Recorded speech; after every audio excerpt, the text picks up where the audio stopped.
From outdoor adventures and laid-back beaches to thrilling family attractions and animal encounters, the Palm Beaches have something for everyone. Discover premier resorts with creative kids clubs that will keep the little ones entertained while you enjoy world-class golf and spas. We are the original, the one, the only, the Palm Beaches. Plan your trip at thepalmbeaches.com. Visit Miccosukee Casino and Resort, where fortune meets fun.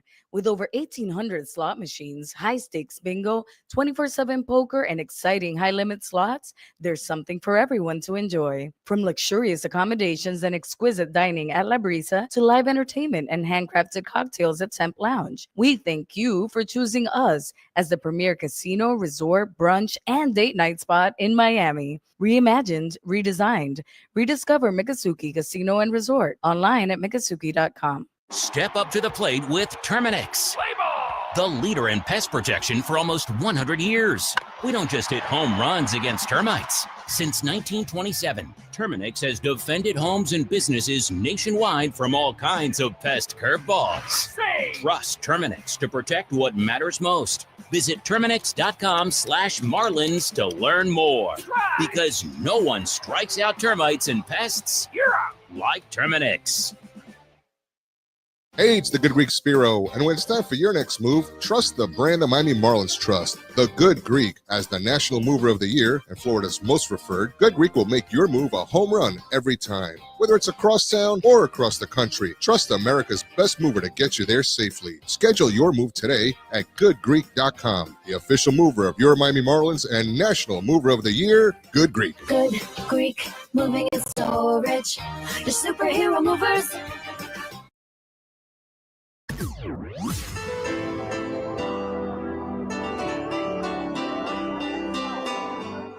Thanks for listening to Miami Marlins Baseball. Marlins Baseball is brought to you by ADT, the official smart security partner of the Miami Marlins, and Norwegian Cruise Line. Experience more at sea. With the 10th Inning Show, here's the voice of the Marlins, Jack McMullen. What a win for the Fish it was on Sunday afternoon in Boston at Fenway Park. The Fish avoid the sweep at the hands of the Boston Red Sox. They take the series finale 5-3, the final score. This thing was a pitcher's duel in the beginning. It was excellent. Both guys got through 5 innings in under 60 pitches. Garrett Crochet was excellent. He looked like the ace for the Red Sox, and Jansen Junk matched him every single step of the way. Junk went 7. Crochet went 7 as well. But the Marlins ended up getting to the bullpen. How about this? Garrett Whitlock, he allowed a run on an RBI single from Liam Hicks to cut the deficit to 1. And then in the 9th, Dane Myers drilled a homer to lead off the 9th inning and tie the game at 3. Jacob Marcy, the kid, in the top of the 9th with a go-ahead 2-run homer. He came on as a pinch hitter earlier in the day, and he finished his day 2 for 2. It was left on left, too. Marcy clipped Steven Matz, one of the deadline acquisitions for the Red Sox that came into the contest. Anthony Bender was amazing in the 9th inning, and he shut it down. Just exceptional stuff from the Fish, and this is one of those feel-good wins of the year, surely. It was great. We will step aside. You'll hear from Dane Myers. You will also listen to the highlights when we come back. 10th Inning Show continues next on the Marlins Radio Network. New York last week. He got the win and the payoff pitch. X hits one high in the air and deep. Out to right. There's no doubt about this one.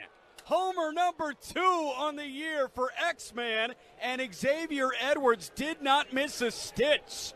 Who knew he had this in him? 104 off the bat, 402 feet out to right field, and a leadoff homer for power threat Edwards. Open scoring right away. Stowers at third, Otto at second. 2-2 to Jacob. On the way.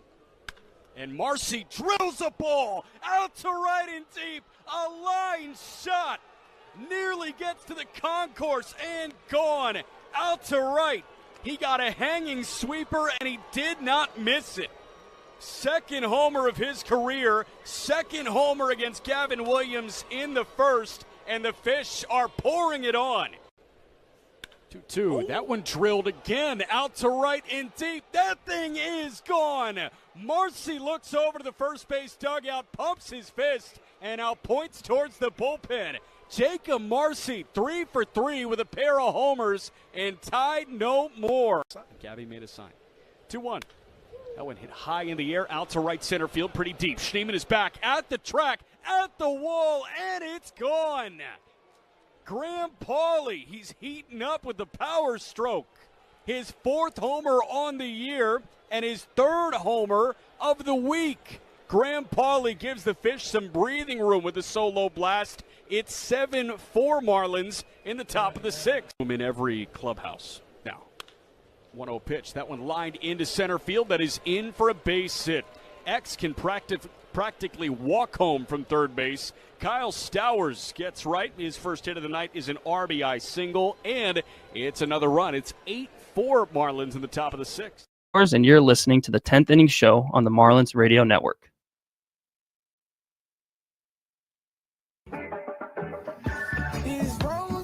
Marlins get a tremendous win in Boston against the Red Sox. 5-3 the final score.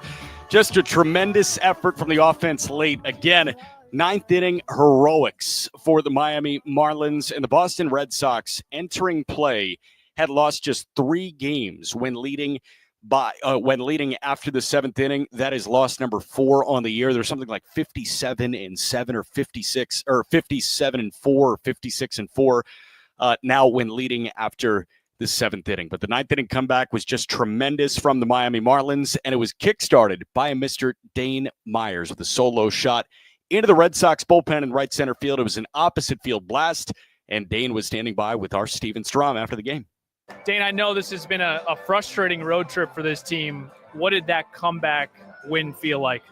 It felt good. It's kind of the team we've been all year, so I'm not too surprised. Credits to the whole team sticking in there and fighting like we did. So I think if we keep get wins like that, it'll be good.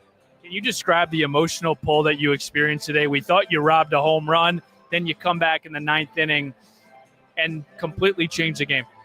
Yeah, haven't been coming through, I feel like, for the team as of late. But a lot of support from the team, a lot of support from the staff. So to be able to come through in that moment felt good. What was the dugout like when Marcy hit that home run? Pretty electric. It felt electric after my home run, but after he hit his to take that lead, pretty special moment for the guys. So it's pretty cool to get a win like that. A lot happened tonight. Jansen Junk, what did he give your team? I don't know how many went, but I know it was a quality start. That's the guy Junk is, just a tough pitcher. He's going to go out there and compete every time, and it was cool to watch. Great win tonight, Dane. Thanks for the time. Thanks, Stevie. All right, Jack. All right, thank you, Steven Strom, and thank you, Dane Myers. It was just excellent stuff from Dane with that game-tying home run to lead off the top of the 9th inning. But let's start from the beginning. How did scoring open? It was actually the Marlins that struck first. It came in the top of the 3rd inning off the bat of Wagatak. 1-1. Wagaman drills out to left center field and deep. That is monster bound, and it's gone. Wagatak over the monster. Eric Wagaman smashes a ball. Perfect no more for Crochet. He went 7 up, 7 down on cruise control, but Wagaman caught up to the heater. The 9th home run that Crochet has allowed on the four-seamer this year, 111 miles an hour off the bat, and that opens scoring. It's 1-0 Fish in the top of the 3rd. So Wagaman drilled the first homer and the first run in this ball game on Sunday afternoon, but because of an unfortunate assist from Dane, which Steven just talked about, Wilyer Abreu gave the Red Sox the lead in the bottom of the 4th.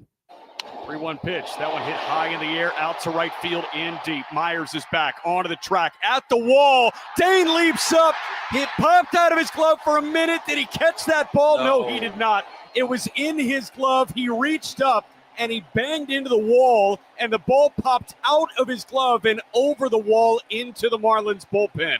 That was almost a top 10 play, maybe the play of the day in Major League Baseball. Instead, it's in and out of the leather, and it's a 2-run home run from Wilyer Abreu. Red Sox take the lead. It's 2-1. That is so unfortunate.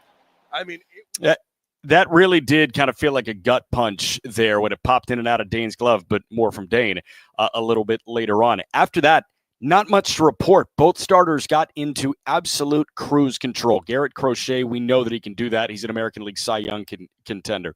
Jansen Junk matched him every single step of the way. The final line on Junk today, 7 innings, 6 hits, 3 earned runs. He walked 1, punched out 6, and this strikeout really jumps out of Masataka Yoshida to end of the 6th inning. That one is in for a called third strike. 97. One of the hardest pitches Junk has thrown this year was dotted knee high. Yoshida goes down looking, and the Red Sox strand a man in scoring position. Jansen Junk is through 6 innings, a 2-run ball, and he's done it so quickly. We go to the 7th. It's 2-1 Reds. This game was a lot like a bruise that you get if you hit your shin with a scooter or get hit by a pitch maybe. It starts to look worse before it actually gets better. And the Red Sox played at a run of insurance at the bottom of the 7th off the bat of Abraham Toro. First pitch to Abraham Toro. That one hit high in the air out to left. Weimer is back. He has a cannon for an arm. He gears up. He fires it into second base. They will surrender the run. Abreu comes in to score from third. That is a first pitch sacrifice fly to give Boston some breathing room. It's 3-1 Red Sox in the bottom of the 7th inning. So that was the rest of the run total for the Boston Red Sox. Again, at a 5-3 win for the Fish.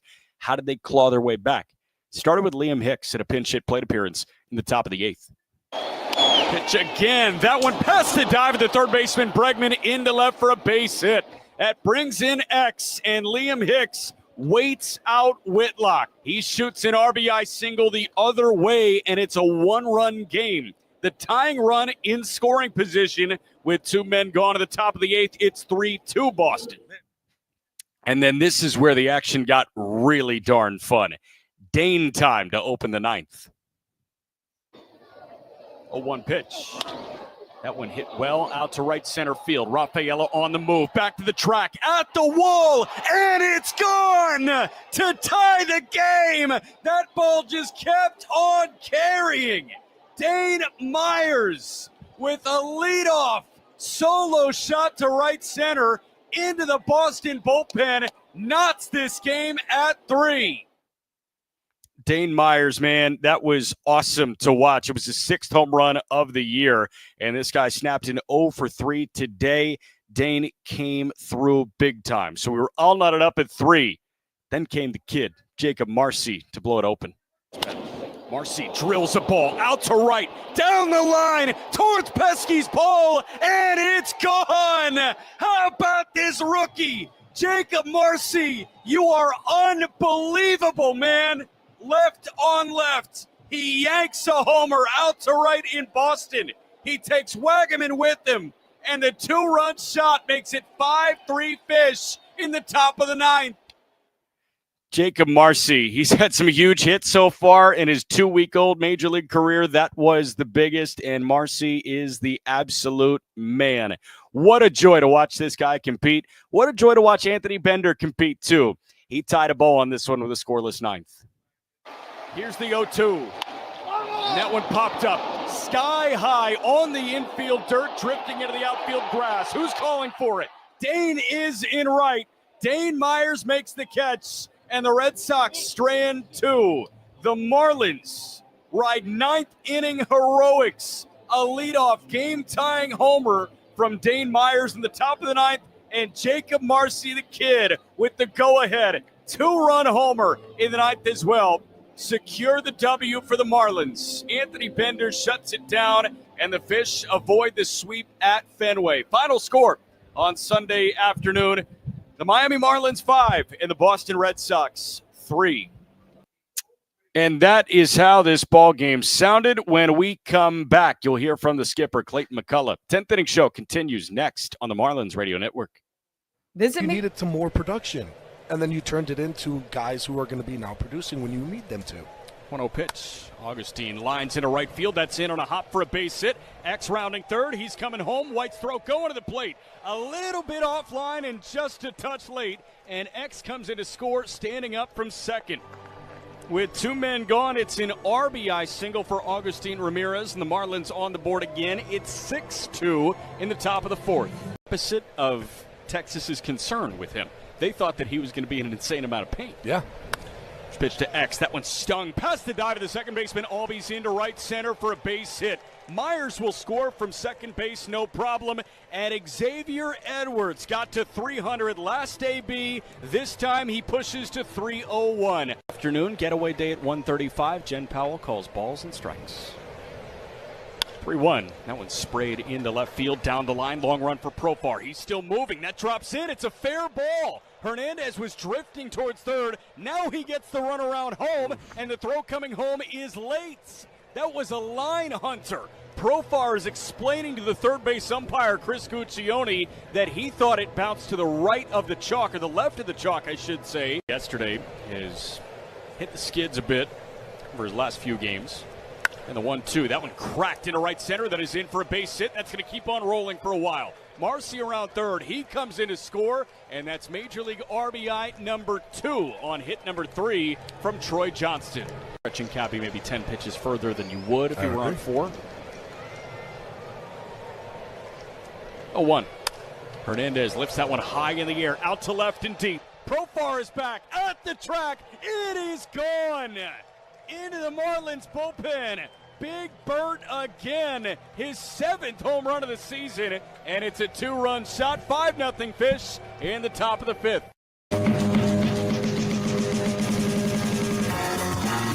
All right, Fish get a win 5-3 on Sunday at Fenway Park. What a win it was. Pair of homers in the 9th, Dane Myers and Jacob Marcy. Jansen Jung also excellent, 7 innings of 3-run ball. Surely a happy skipper. Let's hear from Clayton McCullough after this one. Clayton, there's no question this has been a frustrating road trip. What did today's win feel like, and how were you guys able to do it? Yeah, it feels great to have been in a couple close games here and come out on the short end, be down today, late going in, and for us, I think we've shown on so many occasions they just hang in there. And Dane Myers, so it's about Dane going through a little bit. He just continued to go. Home run for him, right center there was great for him, our club, and then Marcy, who just has continued to come up with terrific at bat after terrific at bat, left on left to do that. So it took again a lot of contributions from the entire group today. I'm proud of again how we hung in there, and it would have been very easy to let off the gas a little bit, and these guys they just don't do that, and feels great to come out of here and salvage one today. With Dane, a ton of emotion in this game. We thought he robbed a home run. He ends up hitting the home run. You stuck with him. You could have pinch hit there. Why did you trust Dane in that moment? I think Dane, looking at what we had that inning, and we had one shot left with Troy, and felt that Dane there was best to stay in and still have Troy to be able to hit further down, and so just thought that. It made sense for us. The best way to try to get an inning going was to, have Dane go up there and take an at bat, and he came through in a big way. How rare is it to have a rookie that has a handful of games come in this situation at Fenway Park and deliver a moment like that? I think to not start a game, and Marcy was ready the whole time. I think he knew at any point when maybe right-hander got in the game, he was going to be ready to go and come off the bench and get a base hit, leading off an inning, his first at bat, and then there in that moment. To hang in there against Mats and it's like take a 2-seamer in off the plate and stay inside of it and just put a really crisp swing on it. He speaks a lot about just Marcy's maturity and the confidence and comfort that he's playing with right now. How did Junk go toe-to-toe with Crochet today? Yeah, Junk was terrific. I think we saw the velocity was back some. And I think that helped too. The breaking stuff was crisper. We've talked about his efficiency all season long, and he got a lot of early outs. He got a lot of quick ones that allowed him to really keep his pitch count in a very manageable spot and be able to go deep into this ball game. And I think it seemed like he just had he had his mix back working. Him and Gus did a really nice job of moving the ball around and utilizing all of his stuff appropriately. And just like today, you could tell right away that the crispness to his arsenal was better. After that play in the outfield that happened with Dane, did you or anybody go up to him and just kind of ease him? He's a guy that takes things really easy. You go applaud the guy for his effort. He's going back as hard as he can to go try to make a play, and it's tough when you get back near the wall, and no one feels worse about an outcome than Dane. But also, we've seen this guy. All he does is put his body on the line. He's done it all season long, and he went to go make a play for our group, and it just didn't work out. So it's just pat him on the back and say, man, great try. Just let's keep on going. A couple times this series, just Ronnie has warmed up, hasn't gone in. Is he okay? Is there? Yeah. Nothing's wrong with Ronnie. And I think today, when it got there, when we were able to take the lead, Bender in that grouping of hitters was the best spot. Bender was our best pitcher there, and I think we've utilized that type of strategy with our guys the entire season. And I think anytime we have an opportunity, feel like to put someone in the best spot for them and us to have success, it was I feel like it was Anthony. At that part of the lineup with what they had coming up. How much do you think last night's rally had to do with something today by forcing them to not bring Chapman and take advantage of the guys they had there?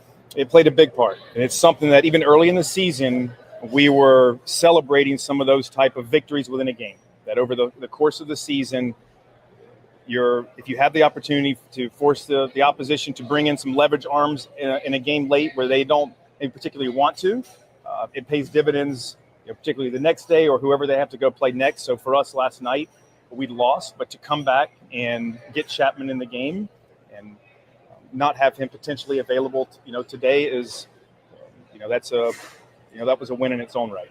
Joey debut for you guys. How do you anticipate him playing time moving forward? I think Joey will be in the mix. Some versus left, right? We'll mix and match with with the group that we have here right now. Joey's a terrific defender that can kind of move around all three spots. And in his short time with us, he showed some strong plate discipline in AAA, which is something that we'll continue to harp on here. He's going to play with a lot of energy. He'll fit right in with our crew. I think this guy has a ton of character and some grit and toughness, and we'll get him in there and get some opportunities as they come up. How'd you like the approach against Crochet and Wags? Yeah, I thought we had a really good approach against Crochet. I mean, he's a top flight, pitcher. It's premium stuff, the velocity, the ability to really, bully righties on the inner half of the plate, and then also, with the secondary he has, and he fills up the strike zone with a lot of offerings. So I think we had some really good at bats. Wags, to see him, click one to the pull side like that. Sanoha, Derek Hill. So I think so even some of the outs we made, I think their approach against him was right. You have to try to get on the four seam, try to beat it to the spot, and think more pull. And we got an inning mounted there, kind of late, and he's got weapons to be able to pitch himself out of it. But we stressed him some at the end there, and so I think all in all, while we didn't maybe push a whole lot across against him, I think our approach against him was solid. Is there any consideration of Paulie pinch hitting as well later in the game, or do you want to kind of have a position player just in case left on the bench? Yeah, no, didn't really think about that today. I think with how things lined up, and so it was not today. All right, that was Clayton McCullough, the Marlins skipper, after a 5-3 Fish win over the Boston Red Sox. When we come back, we will see you. Preview tomorrow's matchup against the Cardinals. We're right back at it. Back in 2 minutes on the Marlins Radio Network. 33% of the way there. That's Hall of Famer. Hit 333. 1-0 pitch. That one looped into shallow left field. Profar coming on. He won't get there. That drops in for a base hit. Hicks going to come in and score. Otto pushes to third, and Jacob Marcy drives in his fourth run at the major league level. This guy's 8 for 17 to open his big league career, and an RBI knock gets the Fish on the board. They trail 2-1 at the top of the second. In the lead. 1-2. That one hit in the air, out to right center. That's deep. That's carrying well. Harris is back at the track. He leaps up. He opens the bullpen door, and that's off the wall. It caroms back into center. Wagaman pushes to third, and 2 runs come in to score. A 2-run triple for Wag Attack. Braves of yesteryear. No. 3-2. That one hit well. Out to right and deep. Down the line. White on the move. He's looking up, and it's gone. Into the chop house. Graham Pauley. Back-to-back days with a homer. He's got 3 now as a Marlin. And this is a 5-run second. 2-run blast. 5-2 Fish. You needed some more production, and then you turned it into guys who are going to be now producing when you need them to. 1-0 pitch. Augustine lines into right field. That's in on a hop for a base hit. X rounding third. He's coming home. White's throw going to the plate. A little bit offline and just a touch late. And X comes in to score, standing up from second. With 2 men gone, it's an RBI single for Augustine Ramirez, and the Marlins on the board again. It's 6-2 in the top of the fourth. trying to win it all again. Posada, slow roller right side. Beckett picks it up, tags Posada, and the Florida Marlins are world champions. The Marlins have stunned the Yankees, shocked New York, and this improbable team, improbable ride, they end up on top, winning in 6 games over the Yankees. All right, Marlins get a win. Happy flight for the Fish. 5-3 over the Boston Red Sox. Right back to it tomorrow evening. At 6:40 p.m., Yuri Perez gets the ball for the Marlins. He is 5-3 with a 3.58 ERA. He takes on Matthew Liberatore for St. Louis, 6-10 with a 4.08 ERA in his own right. 6:40 first pitch. Steven hits the air at 6 o'clock with Marlins on deck. Huge thank you to Ahmed Jordan in studio at the flagship today. For Steven, for Gabby, I'm Jack saying so long. Really good win for the Marlins. 5-3 over the Boston Red Sox. This has been a presentation of Miami Marlins baseball on the Marlins Radio Network.